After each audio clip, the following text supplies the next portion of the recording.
Uh, yeah. Uh, yeah. Uh. Oke, assalamualaikum warahmatullahi wabarakatuh.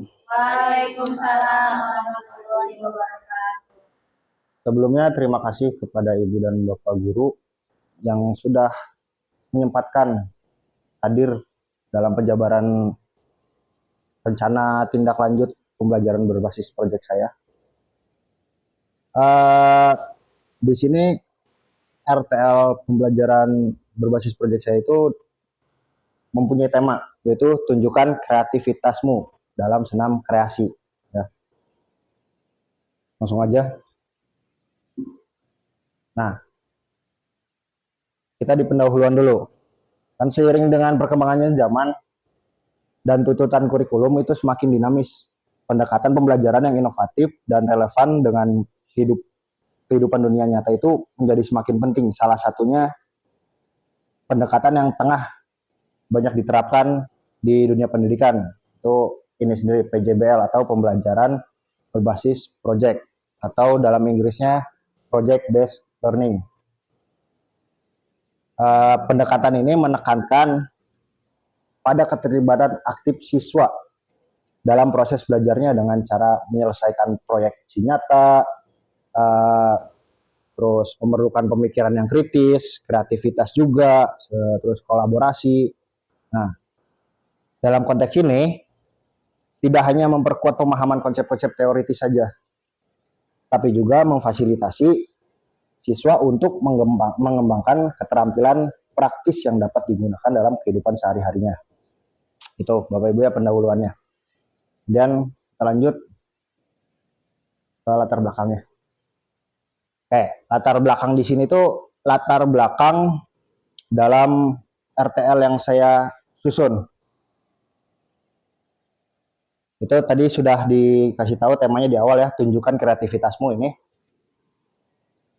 Nah, pada materi senam kreasi ini memberikan kesempatan bagi siswa untuk mengekspresikan diri melalui gerakan tubuh yang kreatif. Nah, dalam pendekatan ini, siswa terlibat aktif dalam merancang dan melaksanakan proyek senam yang tidak hanya mengembangkan keterampilan fisik saja, tetapi melatih kreativitas dan kolaborasinya. Dan tentu juga pemecahan masalahnya ya.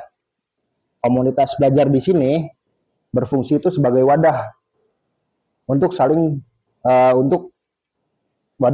berbagi ide dan bekerja sama dalam menciptakan gerakan-gerakan baru. Jadi peran ibu bapak di sini itu dalam RTL ini bukan membimbing atau membina, tetapi menjadi wadah menerima gagasan, menerima ide dari peserta didik. Misalkan contoh peserta didik ini, Pak atau Bu, saya mau nih gerakan senamnya seperti ini, gerakan musiknya seperti ini, mangga. Nah, di sini itu siswa dapat meningkatkan rasa percaya dirinya. Nah, diharapkan itu dengan cara seperti itu dan juga keberanian berkreasi yang tadi saya sempat sampaikan serta keterampilan sosialnya. Nah, dengan cara ini juga pembelajaran senam kreasi tidak menjadi sarana untuk belajar gerakan fisik saja, tapi juga memperkaya pengalaman sosial dan emosi siswa. Oke, lanjut ya.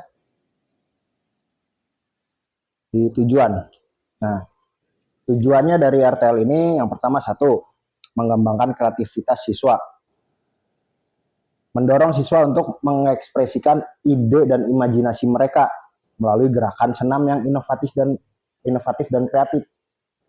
Jadi enggak senam yang itu aja yang setiap hari Sabtu kita laksanakan. Senamnya itu lagi. Nah, nanti bisa diterapkan juga. Contoh misalkan hari Sabtu senamnya dari kelas ini, terus Sabtu depannya dari kelas ini. Nah, itu bisa meningkatkan keterampilan fisik. Nah, senam juga kan pastinya meningkatkan keterampilan fisik, terlebih lagi keterampilan motorik kasar melalui gerakan latihan tubuh yang terkoordinasi. Senam kreasi itu kan terkoordinasi ya Bapak Ibu.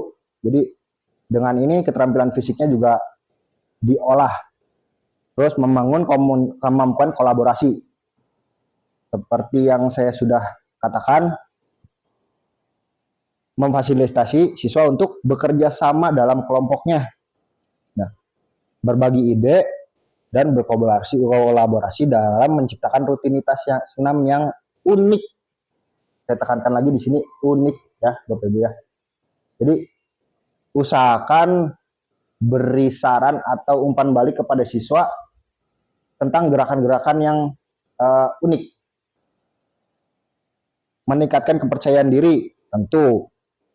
Karena kan dalam RTL ini yang saya harapkan itu siswa itu mempresentasikan atau mempraktikkan apa yang sudah dikerjakan gitu loh. Terus melatih pemecahan masalah. Dengan adanya kolaborasi, tentu melatih pemecahan masalah juga kepada setiap siswa. Entah itu pemecahan masalah terhadap gerakannya, koordinasinya, musiknya, itu pasti. Nah, ini tujuan dari RTL saya, Bapak Ibu. Kemudian kita lanjut, ada capaian yang diharapkan. Nah, capaian yang diharapkan ini sendiri itu tentu capaian PJOK ya Bapak Ibu ya. Capaian utama yang diharapkan dari proyek ini adalah meningkatkan kebugaran jasmani serta terciptanya pola gerak baru dalam senam kreasi yang dilakukan. Itu. Kemudian selanjutnya ada struktur dan program mitra. Nah, di sini. Struktur dan program mitra yang terlibat. Satu, proyek ini termasuk dalam kategori kokurikuler atau yang berarti proyek ini berjalan paralel dengan kegiatan pembelajaran di luar jam pelajaran Bapak Ibu ya. Di luar jam pelajaran formal. Nah, mata pelajaran yang terlibat dalam proyek ini saya pikir PJOK itu dalam gerakannya atau dalam gerakan yang terkoordinasinya dan seni tari. Nah, karena satuan pendidikan yang diampu kita ini adalah sekolah dasar, makanya saya bermitra dengan Bapak Ibu guru wali kelas ini. Nah, tentunya wali kelas 5 dan kelas 6 ya, Bapak Ibu. Dan pihak lain yang berasal dari murid. Contohnya seperti orang tua, wali, dan lain-lain. Misalkan bisa juga orang tua atau wali murid yang berinisiatif, Pak, Bu, boleh nggak kalau kita latihannya mengundang instruktur senam?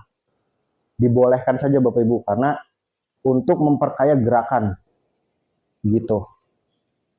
Selanjutnya kapasitas yang dimiliki. Nah, kapasitas ini sendiri yang dimiliki oleh sekolah.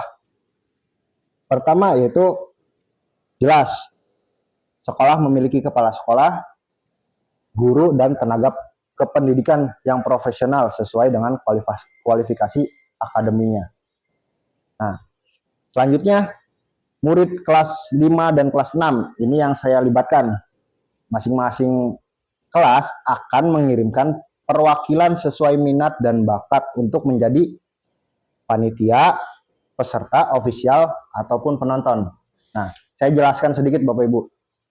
RTL saya ini menggunakan model pembelajaran SEM, Sport Education Model, di mana yang terlibat langsung itu bukan gurunya sebenarnya. Yang terlibat langsung itu para siswanya. Jadi siswa itu ada yang berperan sebagai panitia, ada yang berperan sebagai peserta, ada yang berperan sebagai official, penonton, bahkan ada yang berperan sebagai juri nantinya. Jadi tugas kita sebenarnya dalam hal RTL ini agak sedikit membebani tapi menyenangkan gitu loh. Karena menjelaskan tugasnya ini untuk apa sih? Tugasnya ini untuk apa sih gitu loh. Kemudian kapasitas yang selanjutnya itu sekolah memiliki lapangan olahraga yang cukup luas. Cukup luas Bapak Ibu ya, kita lihat sekolah juga memiliki jaringan internet yang baik, insya Allah baik. Ya. Oke, saya lanjutkan. Ada rencana evaluasi. Nah, ini rencana evaluasi yang saya susun. Yang pertama, evaluasi secara menyeluruh dilaksanakan setelah pelaksanaan selesai. Apa yang sudah baik, apa yang harus ditingkatkan, melihat dari umpan balik murid. Melihatnya dari mana? Dari hasil wawancara ataupun kuesioner. Nanti kita pilih salah satu yang termudah. Lalu mendokumentasikan kegiatan berupa foto atau video. Nah, mendokumentasikan di sini agar kita tahu menilai oh siswa ini aktif, oh siswa ini tidak aktif dalam pembelajarannya, gitu Bapak Ibu. Terus mencatat hasil pengamatan tentang kebiasaan bekerja sama dalam tim. Nah, selain berupa foto atau video, kita juga bisa mencatat hasil pengamatan kita langsung selama pelaksanaan nih, gitu. Dan yang terakhir, untuk mengukur tingkat kebugaran pendidikan jasmani menggunakan tes holistik. Tes holistik itu tes yang menyeluruh, jadi tidak hanya kebugarannya saja, tidak hanya gerakannya saja, tapi menyeluruh dari kebugaran, dari gerakan, dari kesesuaian, pokoknya menyeluruh Bapak Ibu ya. Kemudian yang terakhir,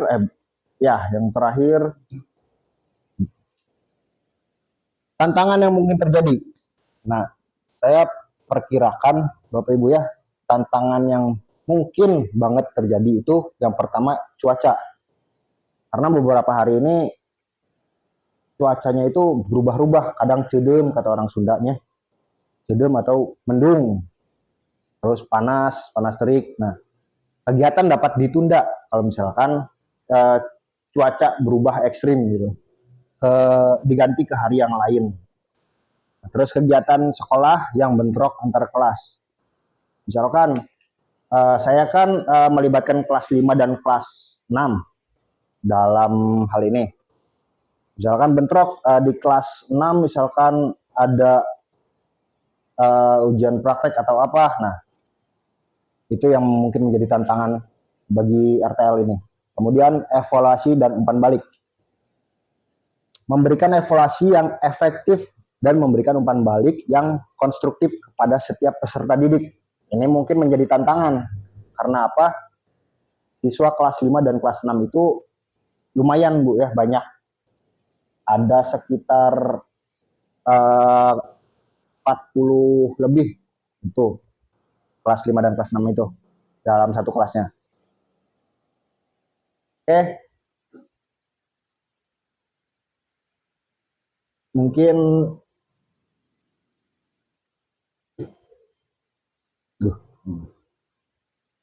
bentar Bapak Ibu.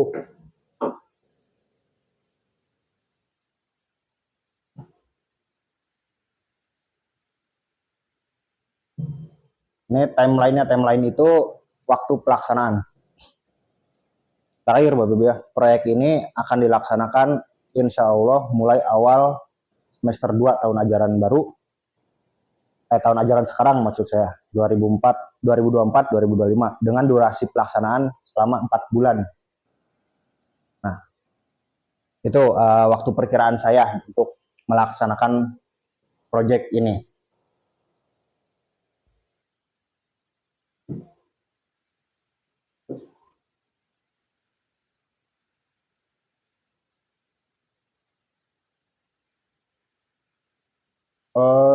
Mungkin itu saja barangkali Bapak Ibu yang dapat saya sampaikan dengan RTL ini.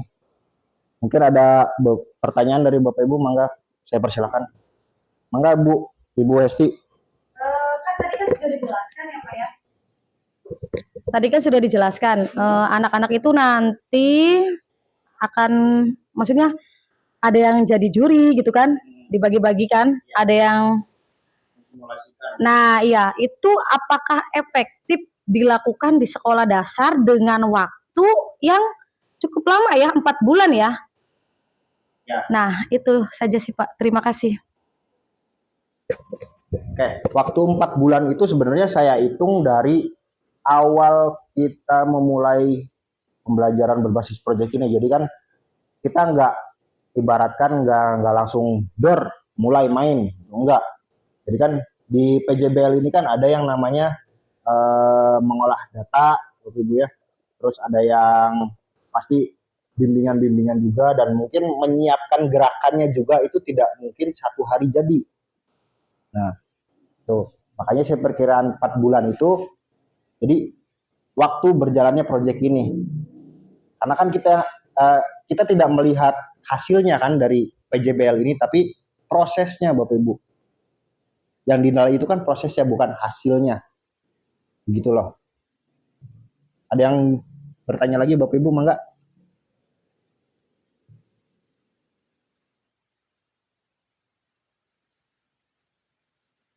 Bapak Ibu, saya persilahkan.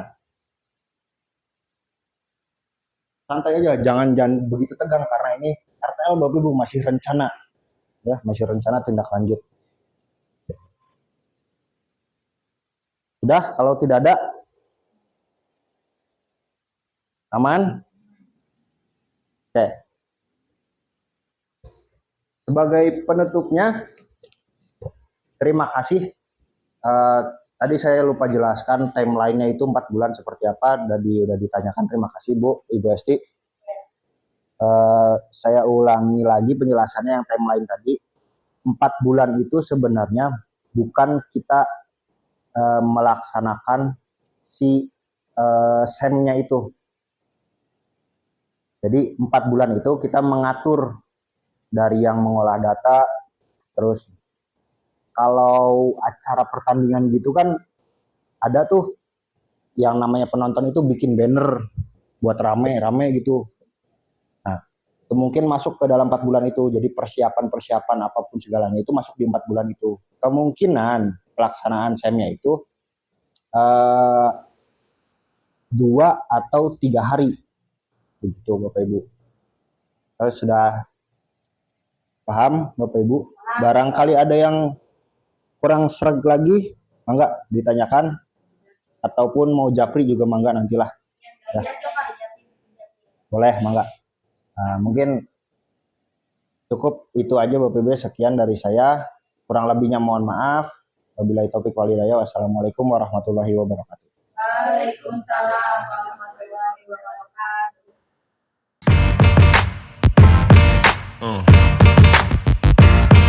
Yeah. Yeah.